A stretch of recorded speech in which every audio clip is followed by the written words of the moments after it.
আমন্ত্রণ জানাচ্ছি আপডেট সংবাদে। শুরুতেই জানিয়ে দিব গুরুত্বপূর্ণ শিরোনাম, এরপরেই থাকবে বিস্তারিত।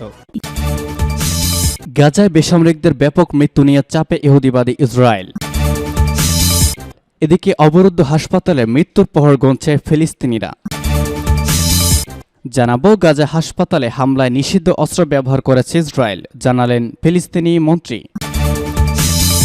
এরপর জানাবো গাজায় বোমা হামলা বন্ধ না হলে আঞ্চলিক যুদ্ধের হুঁশিয়ারি হিজবুল্লাহর। এদিকে হিজবুল্লাহকে এবার হুমকি দিয়ে যা বললেন ইসরায়েলের প্রতিরক্ষা মন্ত্রী। এরপর জানিয়ে দেব হামাসের হাতে বন্দী ইসরায়েলিদের মুক্তি চেয়ে ইসরায়েলের রাজধানী তেল আবিবে বিক্ষোভ। এবং সর্বশেষ গুরুত্বপূর্ণ সংবাদ জানিয়ে দিব গাজায় যুদ্ধবিরতির আহ্বান ফ্রান্সের প্রেসিডেন্ট এমানুয়েল ম্যাক্রোর, কিন্তু ইসরায়েলের প্রত্যাখ্যান। শুনছিলেন সংবাদ শিরোনাম, এখন বিস্তারিত। তার আগে অনুরোধ থাকবে ভিডিওতে একটি লাইক দিন এবং কমেন্টস করে জানিয়ে দিন কোন জেলা থেকে বা কোথা থেকে আমাদের সঙ্গে যুক্ত রয়েছেন।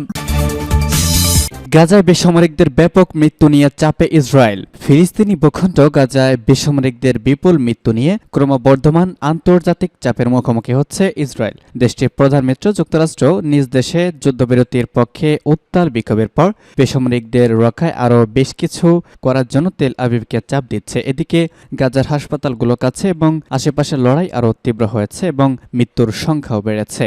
গাজার স্বাস্থ্য মন্ত্রণালয়ের কর্মকর্তারা জানিয়েছেন গত 5 সপ্তাহ ধরে ফিলিস্তিনি ছিটমহলটিতে ইসরায়েলের বোমা হামলায় নিহতের সংখ্যা 11,000 ছাড়িয়ে গেছে, এমনকি 11,000 বেশিও হয়েছে।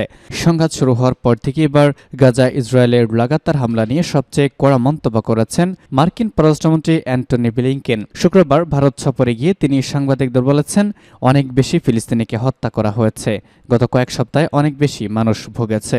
অবশ্য ব্লিংকেন গাজায় চলা ইসরায়েলের আক্রমণের প্রতি সমর্থন পুনর্ব্যক্ত করেছেন, বলেছেন গাজাকে আর সন্ত্রাসবাদ শুরু করার প্ল্যাটফর্ম হিসেবে ব্যবহার করা যাবে না। এদিকে বিবিসিকে দেওয়া এক সাক্ষাৎকারে ফ্রান্সের প্রেসিডেন্ট এমানুয়েল ম্যাক্রো বলেছেন, ইসরায়েলকে অবশ্যই গাজায় বেসামরিকদের হত্যা এবং বোমাবর্ষণ বন্ধ করতে হবে। তিনি বলেন, ফ্রান্স পরিষ্কারভাবে হামাসের সন্ত্রাসী কর্মকাণ্ডের নিন্দা করেছে, কিন্তু ইসরায়েলে আত্মরক্ষার অধিকারের স্বীকৃতি দেওয়ার পাশাপাশি তাদের গাজায় এই বোমা হামলা বন্ধ করার আহ্বান জানিয়েছে। সৌদি আরব শনিবার রিয়াদে ইসলামিক ও আরব দেশগুলো এক যৌথ শীর্ষ সম্মেলনের আয়োজন করে। এই সম্মেলনে গাজার পরিস্থিতি এবং সেখানে ইসরায়েলের হামলা নিয়ে দেশগুলো সম্মিলিত সিদ্ধান্তে পৌঁছাতে আলোচনা করে। সেই সম্মেলনে ইসরায়েলকে চাপ দেওয়া হয়েছে গাজায় হত্যাযজ্ঞ বন্ধ ও যুদ্ধবিরতির জন্য। অবরুদ্ধ হাসপাতালে মৃত্যুর প্রহর গুনছেন ফিলিস্তিনিরা। ইসরায়েলি বাহিনী গাজার সবচেয়ে বড় হাসপাতাল আল শিফাকে 17 ঘন্টার বেশি সময় ধরে অবরুদ্ধ করে রেখেছে। কাউকে ভেতরে বা বাইরে যেতে দেওয়া হচ্ছে না। সেখানে বিদ্যুৎ, ইন্টারনেট বা পানি নেই। হাসপাতালের কাছাকাছি রয়েছে ইসরায়েলি ফাইটার জেট এবং ট্যাঙ্ক শেল। শনিবার বাংলাদেশ সময় রাত 9:30টার দিকেই খবর লেখা পর্যন্ত ইসরায়েলি স্থলবাহিনী হাসপাতালে পৌঁছায়নি, কেননা কয়েকশো মিটার দূরে তাদের সঙ্গে ফিলিস্তিনি যোদ্ধাদের মধ্যে ভয়ঙ্কর লড়াইয়ের খবর মিলেছে। এদিকে ফিলিস্তিন প্রশ্নে আরব নেতাদের বৈঠকে বিভক্ত আরও স্পষ্ট হয়ে উঠেছে। আল শিফার ডাক্তাররা সতর্ক করেছেন, এই বাস্তবতা 15,000 মানুষকে মৃত্যুর ঝুঁকিতে ফেলেছে।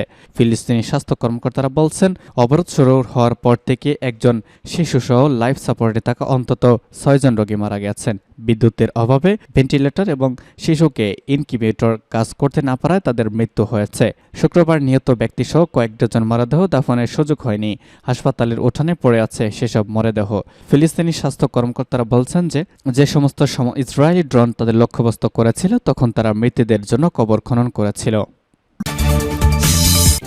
গাজা হাসপাতালে হামলায় নিষিদ্ধ অস্ত্র ব্যবহার করেছে ইসরায়েল, বললেন ফিলিস্তিনি মন্ত্রী। ফিলিস্তিনি গাজা উপত্যকার বিভিন্ন হাসপাতালে হামলা চালাচ্ছে ইসরায়েলি বাহিনী, এতে হতাহতের ঘটনা ঘটেছে। এর মধ্যে উপত্যকার আল শিফা হাসপাতালে হামলা চালাতে ইসরায়েল মারাত্মক রাসায়নিক সাদা ফসফরাস ব্যবহার করেছে বলে অভিযোগ করেছেন ফিলিস্তিনের স্বাস্থ্যমন্ত্রী আল মাই কাইলা। ইসরায়েল অধিকৃত পশ্চিম তীরের রামাল্লায় এক সংবাদ সম্মেলনে আল মাই কাইলা বলেছেন, এটি আন্তর্জাতিকভাবে নিষিদ্ধ একটি অস্ত্র। আমরা ভাবছি আল শিফা হাসপাতালে সাদা ফসফরাস দিয়ে হামলার জন্য ইসরায়েলকে জবাবদিহির আওতায় আনার দায়িত্ব করে। গাজার ইসরায়েল গণহত্যা চালাচ্ছে অভিযোগ করে ফিলিস্তিনের স্বাস্থ্যমন্ত্রী বলেছেন, গাজার হাসপাতালগুলোয় ভর্তি রোগীদের ভাগ্যে এখন অনিবার্য মৃত্যু, আর আমরা এর জন্য ইসরায়েল, জাতিসংঘ ও আন্তর্জাতিক সম্প্রদায়কে দায়ী করব। গত 7 অক্টোবর ইসরায়েলে হামলা চালায় ফিলিস্তিনে স্বাধীনতাকামী সংগঠন হামাস। এরপর থেকে উপত্যকায় ব্যবহৃত হামলা চালিয়ে যাচ্ছে ইসরায়েলি বাহিনী। এতে প্রাণহানি 11,000 ছাড়িয়েছে। গত মাসেও গাজা ও লেবাননে সাদা ফসফরাস ব্যবহারের অভিযোগ উঠেছিল ইসরায়েলের বিরুদ্ধে, তবে সেই অভিযোগ নাকচ করে দিয়েছে ইসরায়েলি বাহিনী। সাদা ফসফরাস অত্যন্ত দাহ্য রাসায়নিক। অক্সিজেনের সংস্পর্শে এলে তা জ্বলে ওঠে, সাদা ফসফরাস ঘন সাদা ধোঁয়া তৈরি করে। বিশেষ করে জনবহুল এলাকায় এই রাসায়নিক যখন অস্ত্র হিসেবে ব্যবহার করা হয় তখন তা অত্যন্ত বিপজ্জনক হয়ে ওঠে। 2008 এবং 2009 সালেও গাজায় সাদা ফসফরাস ব্যবহার করে হামলা চালিয়েছিল ইসরায়েল।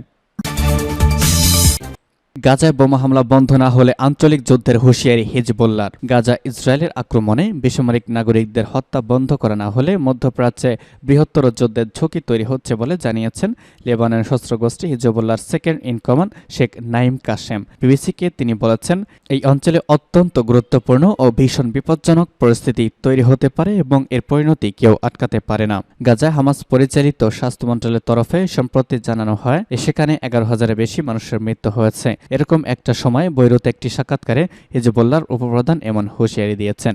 গত 7 অক্টোবর হামাসের হামলা জবাবে ইসরায়েল যুদ্ধ ঘোষণা করে। হিজবুল্লাহর এই নেতা বলেন, বিপদটা সত্যি আসতে চলেছে, কারণ ইসরায়েল বেসামরিক নাগরিকদের বিরুদ্ধে আগ্রাসন বাড়াচ্ছে এবং বেশি সংখ্যায় নারী ও শিশুদের হত্যা করছে। তার কথা, এই অঞ্চলে আরও বিপদ ডেকে না এনে এই পরিস্থিতি চলতে পারে না। আমার মনে হয় না। তিনি জোর দিয়ে আরও বলেছেন, ইসরায়েলে হামলা বাড়লে এই অঞ্চলে যুদ্ধের ঝুঁকিও বাড়বে। প্রতি ক্ষেত্রেই একটি করে প্রতিক্রিয়া হবে। মন্তব্য করে তিনি বলেছেন, আল্লাহর দল হিজবুল্লাহর হাতে অনেক বিকল্প আছে। এবার হিজবুল্লাহকে হুমকি দিয়ে যা বললেন ইসরায়েলের প্রতিরক্ষা মন্ত্রী। ইসরায়েলের প্রতিরক্ষা মন্ত্রী ইয়োব গ্যালান্ট হিজবুল্লাহকে সতর্ক করে দিয়ে বলেছেন, যুদ্ধ শুরু করলে গাজার মতো লেবাননে ব্যাপক ধ্বংসযজ্ঞ হবে। ইসরায়েলের উত্তর সীমান্তে অবস্থানরত সৈন্যদের উদ্দেশ্যে গ্যালান্ট বলেছেন, হিজবুল্লাহ যদি এখানে এই ধরনের ভুল করে তাহলে যারা এর মূল্য পরিশোধ করবে তারা হবে প্রথম ও সর্বাগ্রে লেবাননের নাগরিক। এদিকে তিনি বলেন, আমরা গাজায় যা করেছি বৈরুতেও করতে পারি।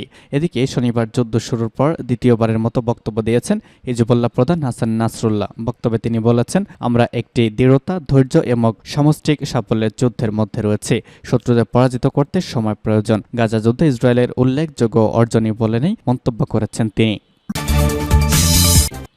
হামাসের হাতে বন্দী ইসরায়েলের মুক্তি চেয়ে তেল আবিবে বিক্ষোভ। ফিলিস্তিনি গাজার নিয়ন্ত্রণকারী সশস্ত্র সংগঠন হামাসের হাতে বন্দী ইসরায়েলিদের মুক্ত করে আনার দাবিতে ইসরায়েলের রাজধানী তেল আবিবে বিক্ষোভ হয়েছে। খবর আল জাজিরার। শনিবার রাতভর ওই বিক্ষোভে কয়েক হাজার ইসরায়েলি অংশ নিয়েছেন। হামাসের হাতে বন্দী হওয়া অনেক ইসরায়েলি সন্তানরাও এই বিক্ষোভ মিছিল করেছেন। বিক্ষোভে অংশ নেওয়া নাওম পেরির বাবাকে নিয়াস শহর থেকে অপহরণ করা হয়েছে। ইসরায়েলি সংবাদপত্র হারেসকে নাওম পেরি বলেছেন, প্রধানমন্ত্রী মন্ত্রী পরিষদ সদস্যরা যেন বিজয়ের কথা না বলেন, গাজাকে ধূলিসাৎ করে দেওয়ার কথাই যেন না বলেন, তারা যেন লোকজনকে ঘরে ফিরিয়ে আনতে কার্যকর ব্যবস্থা নেন।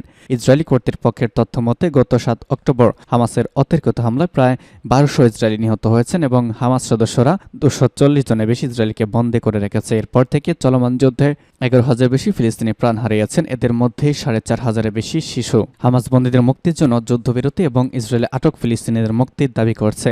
ইসরায়েল কোনোটি মানতে নারাজ। এদিকে যুদ্ধবিরতির জন্য সারা বিশ্ব জোর দাবি জানাচ্ছে।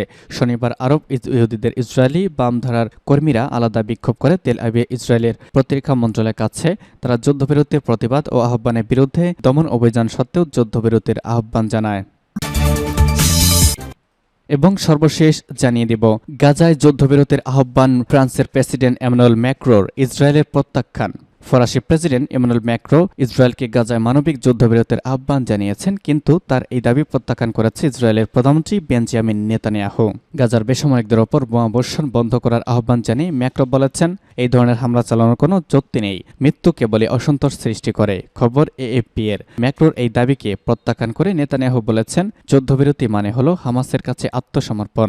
যে কোনো উপায় বেসামরিকদের ক্ষতির জন্য দায়ী থাকবে হামাস, ইসরায়েল নয়। এ প্রসঙ্গে নেতানিয়াহু বলেছেন, ফিলিস্তিনি ভূমি দখলের পরিকল্পনা নেই ইসরায়েলের, তবে তাদেরকে একটি উন্নত ভবিষ্যৎ দিতে চায় ইসরায়েল। গাজাকে বঞ্চিত রাখা এবং অবরোধ করে রাখা হয়েছে তাকে নিরস্ত্র করতে, উগ্রবাদ বন্ধ করতে এবং গাজাকে নতুন করে গড়ে তোলার জন্য। এদিকে গাজার ব্যাপক হারে বোমা হামলা ইসরায়েলকে সুরক্ষিত রাখার সবচেয়ে উত্তম পন্থা, এই ধারণার সঙ্গে একমত নন ম্যাক্রো। বিবিসিকে দেওয়া সাক্ষাৎকারে তিনি বলেছেন, 7 অক্টোবর হামাসের হামলার পর ইসরায়েলের নিজেকে রক্ষা করার অধিকার রয়েছে, তবে ইসরায়েলের ব্যাপক পাল্টা হামলায় শিশু, মহিলা ও বয়স্ক মানুষ নিহত হচ্ছে, সুতরাং এর কোনো মানেই নেই ও বৈধতা নেই। আমরা তাই ইসরায়েলকে গাজা হামলা বন্ধ করার আহ্বান জানাচ্ছি।